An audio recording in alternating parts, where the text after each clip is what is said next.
Now we're really starting to rack up a big list of major deities with a shocking amount of shared genetics that would bring a tear to any British monarch's eye. But hey now, you're a teenager with an obsession. That means you've got to be quirky. They were smoking Kush.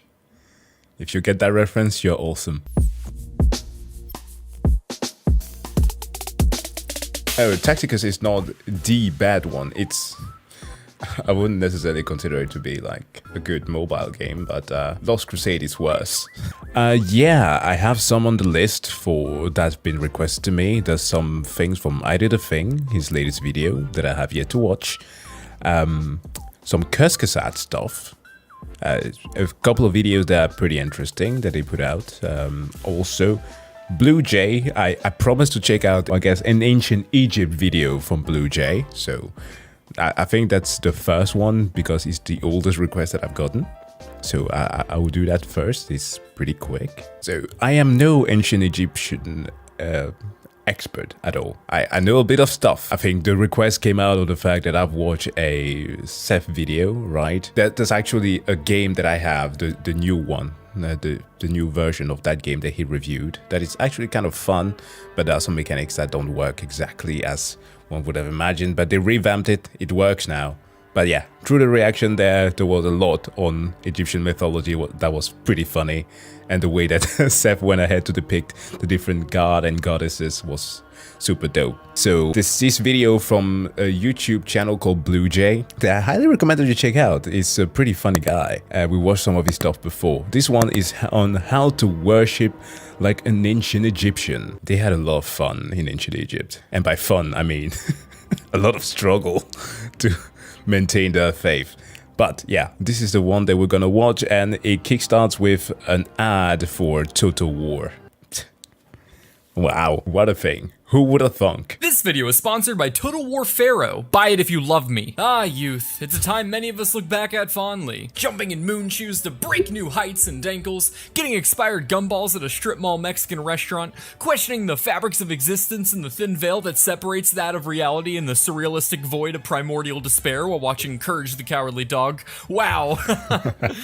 Good times. But ironically, it's these very youngsters who are currently enjoying the responsibility-free era of youth who are often the most eager to be rid of it. But until they can enter the adult world, they tend to seek some kind of identity to latch on to. Many choose to be jocks. Too many choose to be horse girls. And some of us find themselves with an addiction to fiction ancient Egyptian religion, such as our good friend Alex here. What? I will one day be married to a horse girl. But I'm not into Egyptian mythology.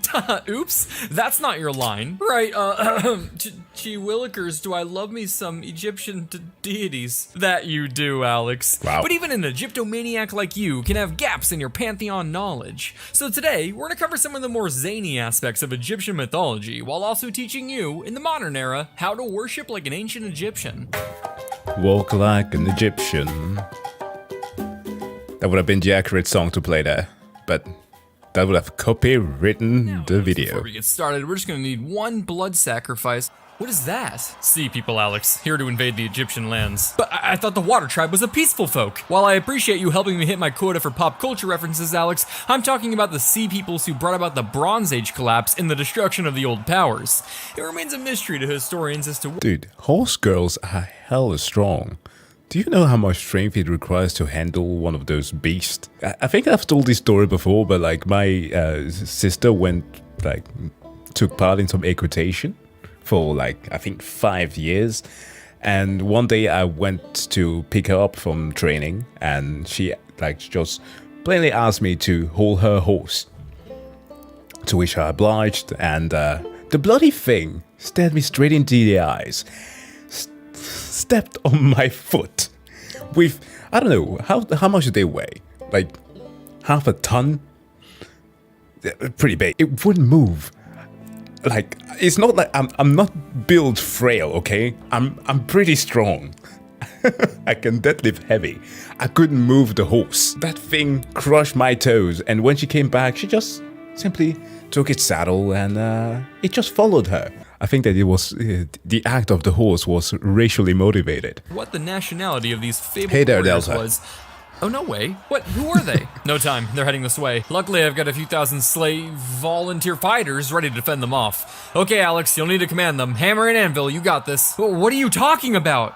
Okay, don't worry, Alex. We can make you into a brilliant Bronze Age general with Total War Pharaoh. The Total War franchise is taking us to Egypt in Total War Pharaoh, the bestest and bronzest Bronze Age strategy game to date. If you've ever touched a gaming PC or been on a history subreddit, chances are you've heard of the Total War games. They combine turn-based strategy, real-time battle maneuvers, and sick little stabby animations to deliver one of the most addicting experiences that resulted in this video being a week late. With 8 playable factions across 3 cultures, Total War Pharaoh brings this formula to life in one of the coolest eras in recorded time. I've been playing it myself, and with elements like armor degradation, dynamic weather, and unit stance options, there are so many ways to approach the customizable sandbox campaign that you'll never get bored surviving the collapse of the Bronze Age. I love these games so much, and to prove it, this is my live reaction to getting the email from Creative Assembly about sponsoring this game.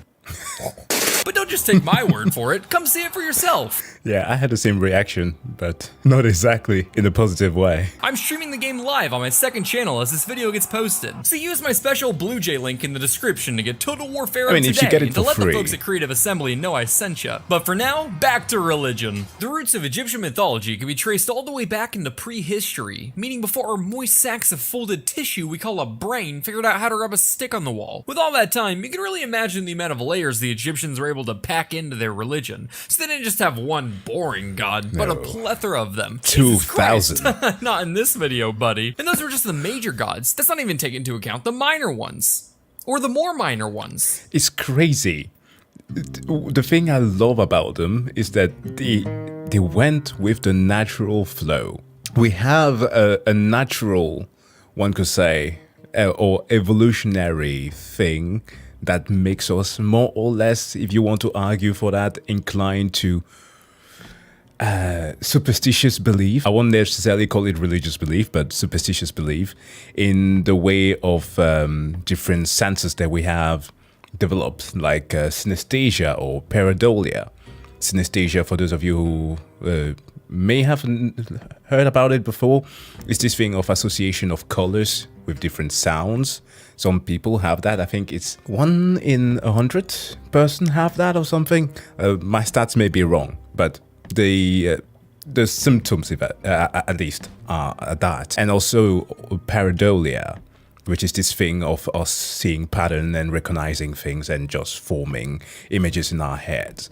So evolutionarily speaking, if there was something moving in the bushes, if you were the person who did not check the bush, well, you were good off, right? There wasn't any tiger or whatever lion spring out of that to try to kill you.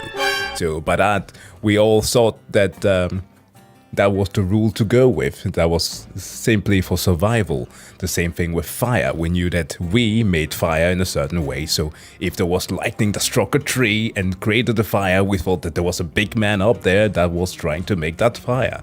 So we made those associations, and just like that, we started developing things that those beliefs in a natural way. And that's more or less like the same way that you see that ancient Egyptians have been creating their gods, right? They went from things that were based on simple requirements, like agriculture, like maternity, like simple stuff that followed normal principles. Until then, as more the civilization evolves, things become more complex. We create then gods that have something to do with philosophy and or norms. So yeah, it makes perfect sense that it keeps on getting more divided like this. Or the Among Us one. Now, perhaps the first question on your mind is how could some dude on the internet without a formal degree in the fields of mythology, theology, or even anthropology be qualified and able to accurately simplify a religion that existed for over 3,500 years and contains over 2,000 deities? Yeah. Let's start off with something simple, like the creation of the entire universe. We're all familiar with the Abrahamic version of events, where in the beginning, there was pretty much just nothing until God decided to plaster up some LEDs. Ancient Egyptians, on the other hand... Wait, is God playing League of Legends? God decided to plaster up some LEDs. Yeah, he is! Ranked bastard.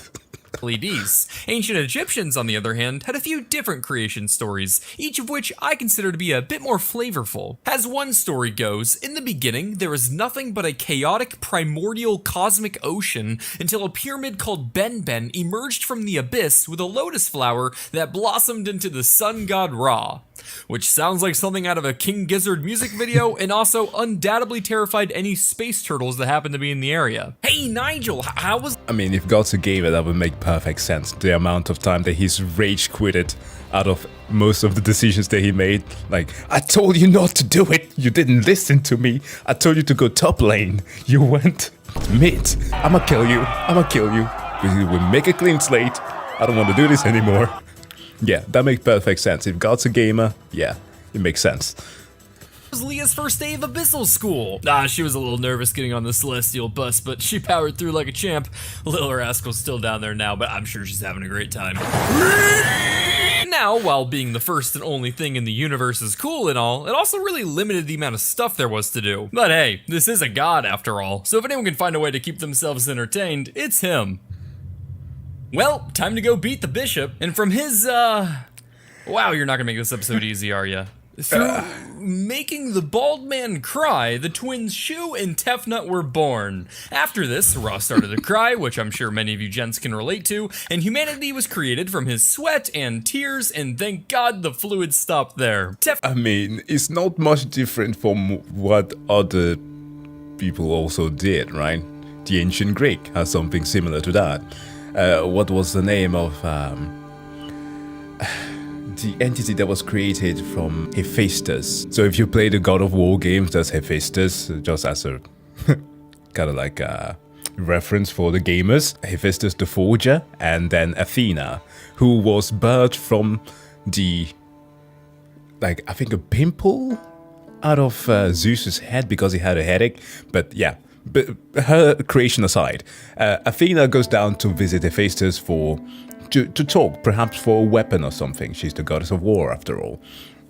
Hephaestus, smitten by her, is just like, oh, your thighs make my brain go auga, and then goes towards her. And she's like, no, I'd rather maintain my V-card. And she pushes him away, but somehow his chicken spilled some of that splooge onto her, which she wiped away, and that fell on the ground and gave birth to different entities. So yeah, it's not uncommon in mythology that is how life come about. Tefnut and Shu then had offspring themselves, and with who you might ask? Well, right now we're up to 3 existing things, and one of them tends to be preoccupied in his room, so do the math. They gave birth to the god of the earth, Geb, which was one letter off from making my day, and the sky goddess Nut, whose name really foreshadows the theme of Egyptian mythology. These 2 siblings then had kids, with who, again, do the math. Now we're really starting to rack up a big list of major deities with a shocking amount of shared genetics that would bring a tear to any British monarch's eye. But hey now, you're a teenager with an obsession. That means you've got to be quirky. They were smoking Kush. If you get that reference, you're awesome. Different, and knowing just the most well-known aspects of Egyptian mythology won't cut it when you try to flex on online forums. So let's do a little speed run on some of the major gods and how to worship them so we can get to the fun stuff. At the top, we have the aforementioned Ra, but depending on the place and time, he could be named Re, or Khepri, or Atum, or Amun, or if you place a fusion card, Amun-Ra, or Atum-Ra. Are they the same god? Yes. But are they different gods? Yes. Yes. What? Questions? Okay, so the origin is simple, at least etymologically speaking, simple. Amun means, for my AC players, the hidden one, and Ra just means sun. So originally there were 2 different entities. We don't know exactly when it became like merged, but they were 2 different ones. Some will say that perhaps it's from some of the translation from the stories of Plutarch. Some will say that some archaeological findings or the things that was found in the Benben stone that was mentioned before told that story. But yeah, they were essentially 2 entities that fused into one, depending on the time and what religious custom were pushed on the people. Good soup. are for the weak, Alex. Just smile and build some triangles. Despite what you think, this dude dripped out with a feather is not Johnny Depp, but in fact, Shu, the god of light and warm air. He was responsible for holding up the entire sky, so Egyptians thought clouds were his bones, whereas today, we now know they're actually chemtrails. He was worshipped through stuff like prayers and hymns, but since the bar is just hot air and cool feathers, you can just go to Burning Man. Tefnut is the goddess of moisture, which is just a weird way to put it. She's interesting because her name could be onomatopoeia for the sound of spitting, with the translation itself potentially just being she who spits. Disgusting. Shit. Punish the blasphemer! The Egyptians weren't even subtle about it either. In some temples, her name could be found written on the walls as just a pair of spitting lips. As such, you already inadvertently worship her today when you use any of these emojis or when you rage quit a Call of Duty match. For as the ancient proverbs go, spitters are quitters. Geb, god of the earth, was a real chill dude and was often just depicted lounging around. Looks like he's got himself a little romance going on. Who's that? His sister, Alex. Yeah, and then we get into the dun dun dun dun dun dun thing of mythology. A lot of inbreeding. Did you really have to ask? Anyway, it was said that earthquakes were caused by the tremendous power evoked by Geb's laughter. Hello, Heliopolis! How we doing tonight? Wow, what a crowd, what a crowd. We even got some Greeks here. Crazy you guys found the time between naming every city after your teenage king. Let's see, what's up, man? It's a bit dishonest to judge this narrative from standpoint. Of course, this seems ridiculous to us now. Of course, to us now it's different. But to a certain extent, though, I don't think that there are like a necessarily like an objective morality to things. I don't believe in that. That's more or less things that we end up making. But yeah, there are some things that just feel weird all around through history. What's the problem? Hey, Geb, what are you doing here? Heard you're a funny man. Came for the jokes. Let's hear one. Are you sure? Are you sure you want crops this year? Sit down. Okay, okay. Oh. So there are some who say there aren't any crocodiles in Egypt, but I think they're in denial. Like the Nile River. Oh, fuck. Denial. Like the river. Oh, that was good. That was good. Well, if you'll excuse me, I gotta go catch a show in Fukushima. Set was the god of chaos and had the body of a man and the head of some... Okay, wow, I did not expect a Fukushima joke there. Whew. Damn. That was unexpected. Well, that's how comedy works, though. You subvert the expectations. Some animal that no one's been able to figure out. It's called the Set animal, and theories range from dogs to aardvarks to even giraffes and pigs, which, no? He was jealous of his brother Osiris, who wore the big boy sandals as ruler of Egypt. Oh, yeah. So, in his natural bad boy chaotic fashion, he put together a little ruse for his brother. Hey, Osiris, buddy, come here. Listen, man. We've been having this contest. I'll tell him. We've been having this contest to see if anyone can fit into this super cool coffin, and so far, no one's been able to win, dude. No one's been able to win. But I'm saying, my boy Osiris here, he knows how to fit into things real good. I know about you and my sister, but anyway, why don't you give it a shot, man?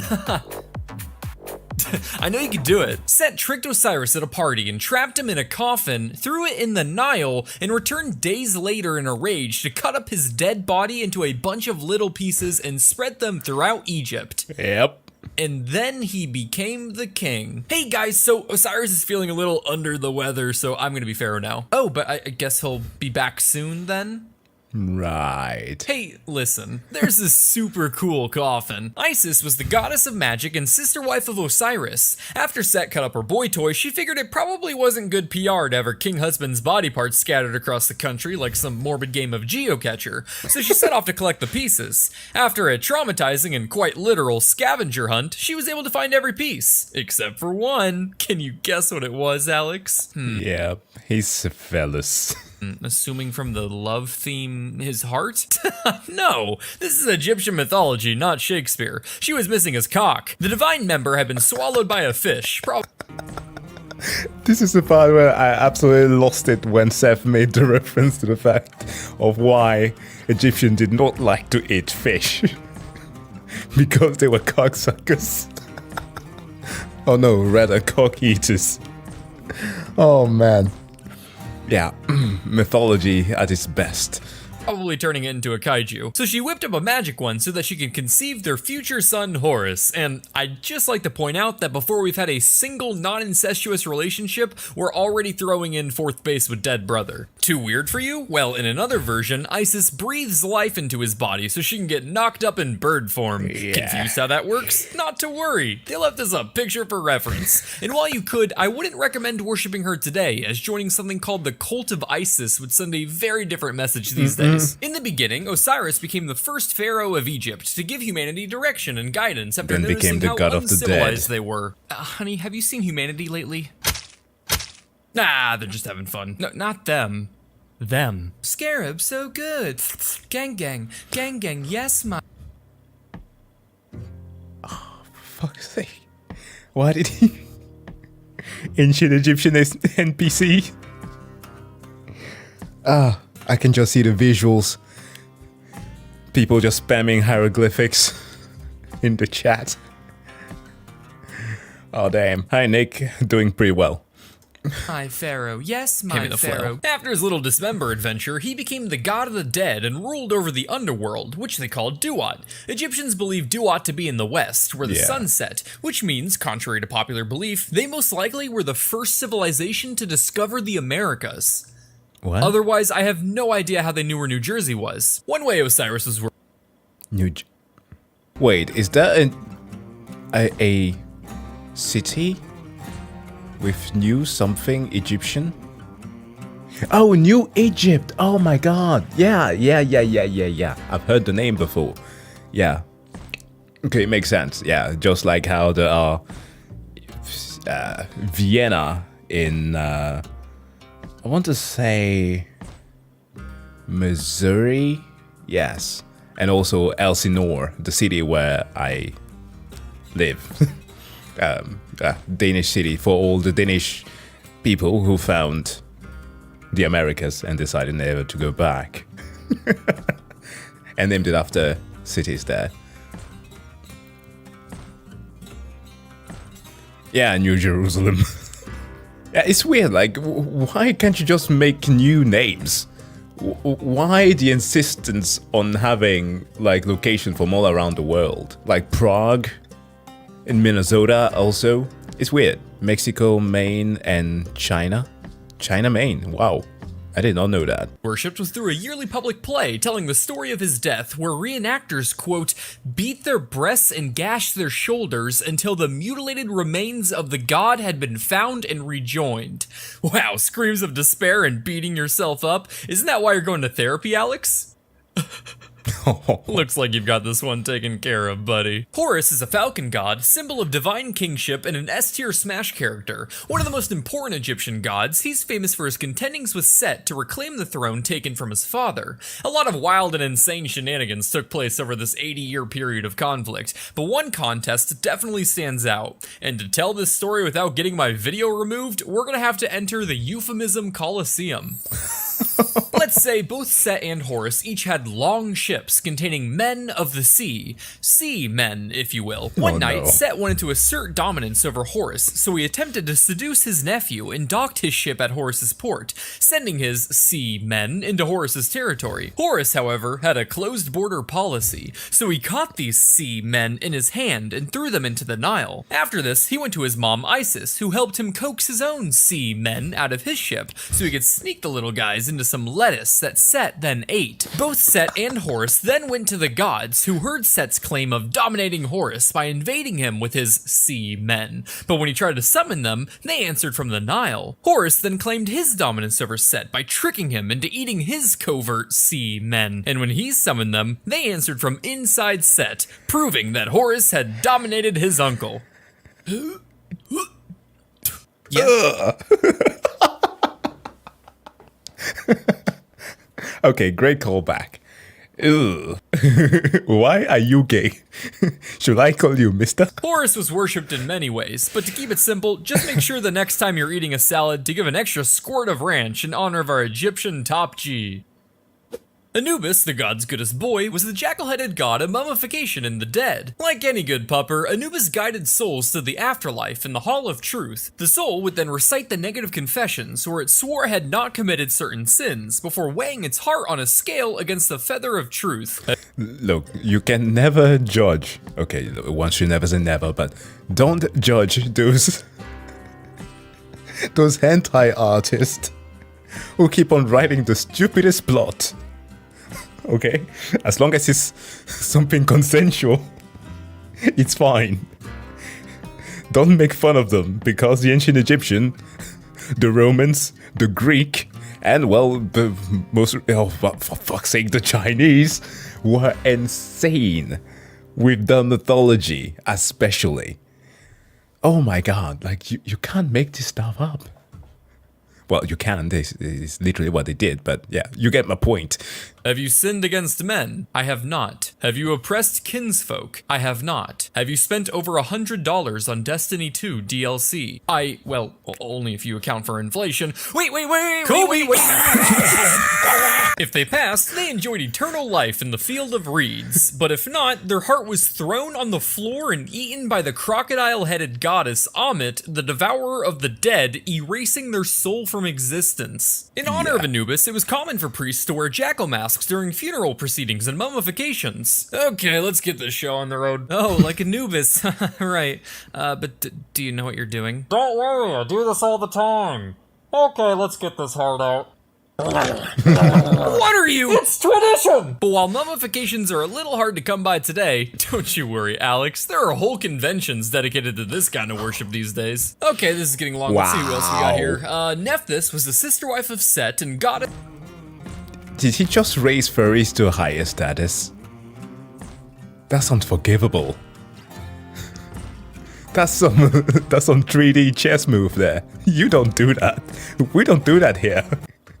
Of healing and protection, but also death and decay, just to keep you on your toes. You could hire professional mourners to play the part of her and her sister Isis to hysterically cry and scream at your funeral, so it seems like someone loved you in your life, even if we both know that's not true. There's Thoth, the ibis-headed god of, you might want to get comfortable, knowledge. The moon, wisdom, knowledge, writing, hieroglyphics, science, magic, art, and judgment, who is also credited with creating art, writing, the calendar, and controlling space and time. Being a god with his fingers in more affairs than Blackrock, he was very respected by the Egyptians, who honored the god by sacrificing and mummifying ibises by the millions. There's the moon god Khonshu. He appears in something called the Cannibal Hymn, which is metal as hell, but for more, just go watch Moon Knight. Sekhmet, a solar deity, almost killed all of humanity until she got too drunk drinking red-colored beer that she mistook for some nice, refreshing blood. As Sekhmet one does. Bastet cool. Is a cat goddess and the calm version of Sekhmet, whose worship provided the means for the first recorded instance of psychological warfare, which I covered in this video here. So, those were some major gods. How you holding up, Alex? To take the fursuit and the ranch with the Burning Man tickets. For those who could not see, he's building his fursona. Oh no. Oh no. Please, can you cry at my wedding? Funeral? Funeral! Shit, yes! Wait, do you eat my heart? Looks like you've got this down pretty alright, buddy. Let's move on to some of the lesser-known rascals. Wait! Ancient Egyptians followed what I like to call the 34th Code of the Ancients, or Rule 34 for short. If it exists, there's a god for it. Fabrics and clothing? Step aside, Zara. The 26th day of the month? Sure, fuck it. My ex-wife? They've got her covered. Because of this abundance, no matter the problem, the Egyptians had a god to turn to, including the ones of the bedroom variety. Why are you staring at me? Before our gods of today, pharmaceutical companies, blessed us with the blue pill, men and also women experiencing fertility problems in the good old days often turned to religion for guidance. And apparently, for the ancient Egyptians, nothing really screamed healthy sex life like a grotesque crouching dwarf. Meet Bes, a demon god of sexuality, fertility, childbirth, humor, protection, and war. Quite the resume. Yikes. Unlike almost all other Egyptian gods, Bes was shown face on and was depicted as a short and chubby little dwarf man with the face of a gargoyle, a lion's mane, and a tongue that's always sticking out, either because he just did the one chip challenge, or because the gods are just so inbred at this point that it's a miracle he even has one in the first place. Being just the beacon of beauty that he was, people would spend the night in incubation chambers with naked images of Bes and his goddess counterpart, Beset, plastered on the walls to cure their fertility problems. Hey man, do you ever have problems getting a You know. Say no more, my friend. I've got just How? How do you get in the mood with that staring at you? That has got to be the most disturbing image ever. the room for getting in the mood, so to speak. Oh, really? Yeah, dude. The walls are just plastered with images. Among other stuff. Ew, but I guess that's what I'm looking to be able to do, so okay, sign me up. How's it going in there, buddy?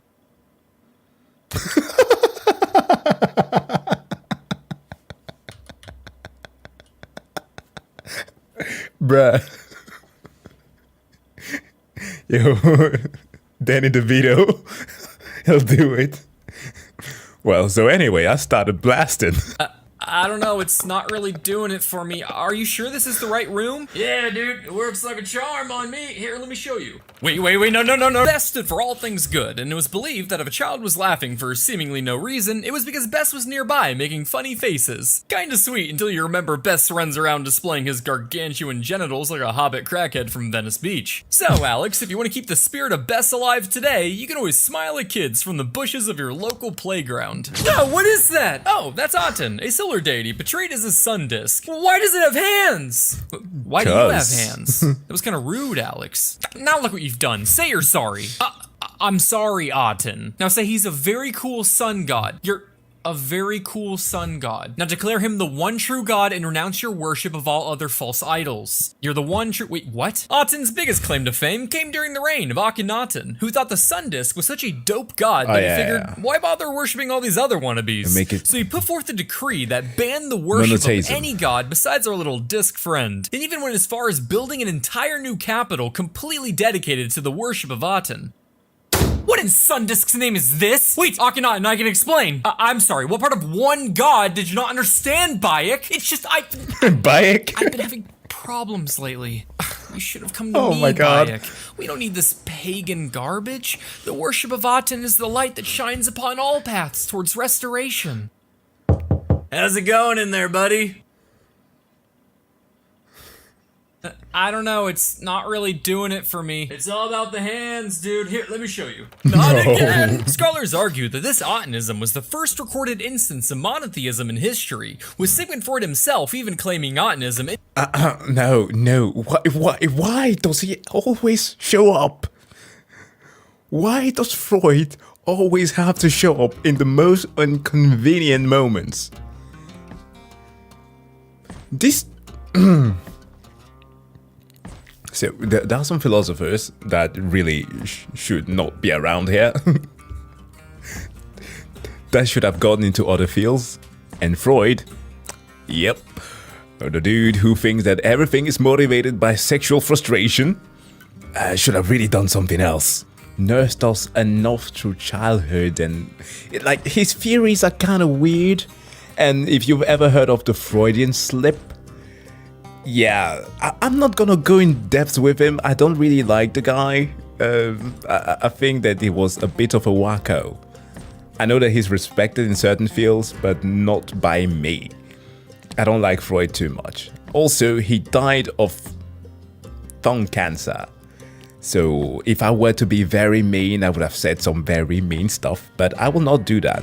Respect the dead in the least. I can make an entire video on this guy, but in short, it turns out telling a deeply traditional group of people to drastically alter their identity carved from thousands of years of customs is a challenge that not even a god king can easily pull off. And it offended the Egyptian people so much that after Akhenaten's death, they attempted to erase any trace of his name and family from history. At first, you probably don't bat an eye at this, what with the CCP and Soviet Union having practiced people erasing all the time. But keep in mind, the Egyptians believed the soul was made up of several parts, one of which was called Ren, or a person's name. They believed that so long as a person's name was written down or remembered, it would help preserve their existence in the afterlife. So, by striking any mention of Akhenaten from history, not only were they trying to forget such a crazy attempt to reform culture, but they were trying to destroy a literal piece of his soul. Speaking of the soulless, pharaohs were not just a part of the Egyptian elite, but were themselves considered gods in Egyptian mythology. Because of this, they tried to live up to the theme of their divine connection. With the pyramids. You don't mean. That's right, Alex. Egyptian pharaohs were often inbred to emulate the gods as well as to— Oh yeah, also that, yeah. For those who have followed a bit of the weirdness that was going on during the summer with the Cleopatra documentary there, that was kind of fucking whack. Like, hello. People have their origins and you should respect it, but yeah, there was a lot of inbreeding between them. To maintain their sacred bloodline. It's all set. Ready for your marriage ceremony, sire? What's he thinking? There's no use guessing. His divine omnipotence is beyond our comprehension. Does this? Yes. He approves of us. But what if you're not a pharaoh and just your typical average Joe? Well, Alex, along with all the aforementioned forms of worship, there are a plethora of intricate traditions and customs that one could follow. But since I'm on page 11 of the script, for the sake of time, just make sure you've got a bunch of amulets on you for every occasion. Hey, boys, do you have a few minutes to talk about serving your country in the Marines? Egyptian mythology. Hilariously wacky, but a little too Game of Thrones inspired. 9 out of 10 stars. We just watched a video from Blue Jay on how to worship like an Egyptian. At least, ancient Egyptian. It was pretty funny.